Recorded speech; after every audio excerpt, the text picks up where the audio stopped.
என் பேர் எட்வினா. இப்போ ரீசெண்டாக நடந்த யூத் ஏஷியன் கேம்ஸில் 400 மீட்டர்ஸ் மெட்லி ரெண்டுலேயுமே சில்வர் மெடல் வின் பண்ணேன். 8 இயர்ஸ் இருக்கும் அத்லெட்டிக் ஸ்டார்ட் பண்ணி. காம்படிஷன்ஸில் ஃபஸ்ட்டு லூசிங் மட்டும்தான் இருந்துச்சு, எனக்கு வந்து வின்ஸே பார்க்க முடியல.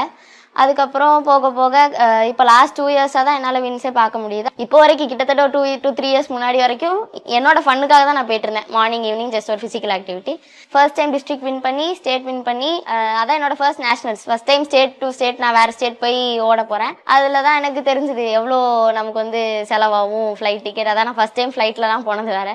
அதனால் ரொம்ப நர்வஸாக இருந்துச்சு. ஏன்னா இவ்வளோ செலவாது, நம்ம வந்து வின் பண்ணிட மாட்டோமோ அப்படின்னு சொல்லிட்டு நான் வந்து வேண்டாம் அப்படின்னு சொன்னேன், போ வேண்டாம் அப்படின்னு. கேஷ் ப்ரைஸ்ன்னு எனக்கு வந்து ஃபர்ஸ்ட் கிடைக்க ஆரம்பிச்சது வந்து எனக்கு வந்து சிஎம் டிராஃபில தான். சிஎம் டிராஃபி டிஸ்ட்ரிக்ட், அதில் கோல்டு அடிச்சா 3000, அது மாதிரி 2 ஈவெண்ட் பண்ணுவேன், அதில் 6000 அப்படி கிடச்சிரும். அதுலேருந்து ஸ்டேட் போவேன்.